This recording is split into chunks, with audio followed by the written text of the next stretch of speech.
Twelfth house. Now this is the house of foreign country. Foreign, foreign से क्या मतलब है? It is the house of also loss and weakness. 12वां घर, लगन से 12वां है। किसी भी घर से 12वां घर उसको वीकनेस दिखाता है, जो मैं आने वाले क्लास में एक्सप्लेन करूंगा। But what is the meaning of foreign, you must understand. Foreign से हम क्या बोलते हैं कि basically person goes away from their familiar environment. जैसे हम अपना घर छोड़ के अब्रॉड चले गए, या हम हॉस्पिटल में एडमिट हो गए, so hospital also is seen from there. या हम असाइलम में चले गए, सैनिटोरियम में चले गए, पागल खाने में चले गए, वहां पे एडमिट हो गए, या वहां काम कर रहे हैं, या किसी ऐसी जगह लोग काम कर रहे होते हैं, जैसे रिसर्चर्स होते हैं, वो कहीं रिमोट में लेबोरेटरीज में काम कर रहे होते हैं। Okay, so that is one is foreign, that is physically we go away from the outside world or our familiar environment. Second is we go mentally away from these things. Like जब हम सो जाते हैं तो हम बाहर के environment से दूर चले जाते हैं in sleep. So sleep is also seen from here, bedroom is also seen from here. And when we go into meditation, then we go away from outside world. So meditation is also seen from there, and that is why probably जो मोक्ष बोला जाता है कि ये मोक्ष स्थान है, वो भी यहीं से देखा जाता है। और सीक्रेट एनिमीज भी इसीलिए हो जाते हैं। आप ये याद रखिए, हमने सिक्स्थ हाउस की बात की थी, this was open enemies, but Yes. This is right opposite, this is secret enemies. All kind of secret enemies, whether they are in my mind, in the physical world, all kind of those secret enemies we will see from here. And then it is the house of loss and weakness। किसी भी भाव से 12वां भाव बहुत cases में उस भाव को वीकनेस देता है। मतलब ये 12वां भाव जो है, ये लगन से 12वां भाव है, राइट? तो इस बंदे को जब भी 1 और 12 की कनेक्शन होगी, इस इस बंदे को हमेशा फील होगा कि जो भी वो एफर्ट कर रहा है, वो वीकनेस कहीं ना कहीं आ रही है whenever this twelfth is connected. Okay, और ये खर्चे का भी घर होता है, repayment of loan and all is also seen from here. But important is number one foreign, and second is it gives weakness in two way whichever house it is connected to. So loss वगैरह देता है, जिसकी हमने बात कर ली, and restraints, drudgery, deception, sorrow and sin, and sir ये उस हाउस को वीक करता है जिससे कनेक्टेड होता है, या उसकी वजह से वो see, हाउस वीक होता है? two things. 12th house will give normally normal weakness in wherever it gets connected, or it will give expenses regarding that. Which means अगर ये 4th house से connected है, तो या तो 4th house के लिए, यानी कि अगर हम प्रॉपर्टी की बात करते हैं, तो या तो प्रॉपर्टी के लिए खरीदने में कहीं प्रॉब्लम आएगी, या अगर खरीद लिया तो उस पर एक्सपेंसेस हो रहे हैं, that means person is paying installments. Okay, I'll explain to you this. 12th is important to know. Okay, then because खर्चे देता है तो पॉवर्टी भी देता है, इंट्रीग, इम्प्रिजनमेंट ऑल्सो। कोई जेल चला गया तो वो अपने नॉर्मल एनवायरनमेंट से दूर हो गया है।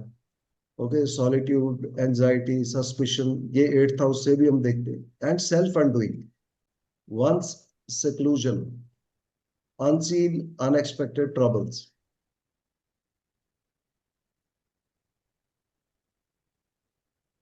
profound service rendered to mankind। अब ये इंपॉर्टेंट होता है because this is the 12th sign होता है, 12th हाउस होता है। 12th house is the extremity. First house से हम कहते हैं कि बच्चा पैदा हुआ, 12th house is the last house where everything will be over in life. Okay, तो जिनके भी 12th हाउस बहुत एक्टिव होंगे, they can also go into service to the mankind, जहां वो अपने आप को सेक्रीफाइस कर देगा। तो जैसे अगर आप देखेंगे तो मीन लगन वाले जो लोग होते हैं, दैट इज पाइसिस। पाइसिस में लग्न में ही 12th साइन लिखा होता है। तो the spices people you will find, वो कुछ ना कुछ दुनिया के लिए भलाई, किसी ना किसी सोशल एक्टिविटी में उनका एड ऑन होना, इन्वॉल्व होना, it becomes very very common thing. Okay, then secret enemies, secret workings of the mind, fear and inferiority complex, etc. जो भी आता है, जो भी उसकी सीक्रेट साइलेंट सफरिंग है किसी की, then secret plots and schemes, envy किसी की, and all that. Basically, everything hidden which is not in the open. All those enemies are seen from here.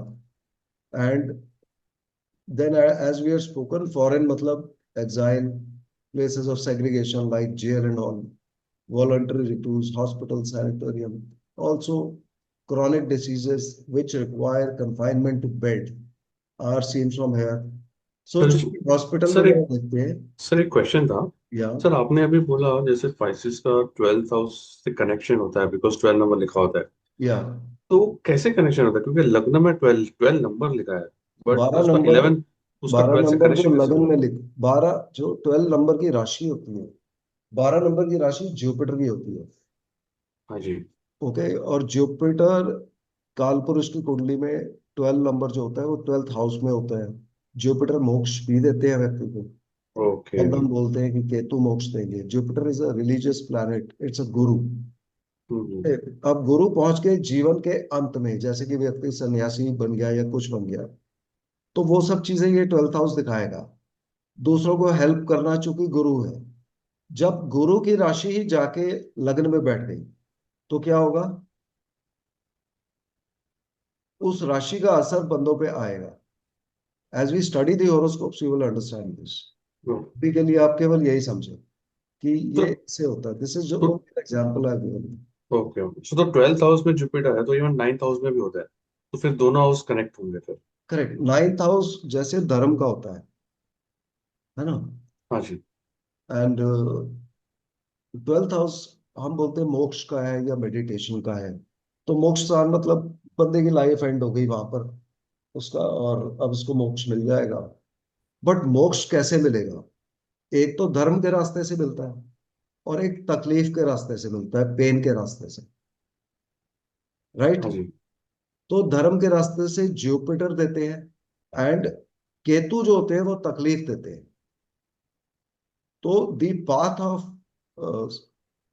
The spirituality और moksha through pain, Ketu will give so much of pain that suddenly the person's life will change. So 12th house is connected to both. तो Jupiter इसके मालिक है, और ये केतु का घर भी माना जाता है. Okay, okay Ketu sir. यहाँ पर उच्च माने जाते हैं लाल किताब के हिसाब से भी. Then as we spoke, it is 12th house में। foreign place, but not necessary कि one should go to foreign country and settle down there. What it means is कि जैसे तो पुराने जमाने में जब हम नॉर्थ से साउथ जाते थे तो पहुंचने में ही 1 साल 6 महीने लग जाते थे.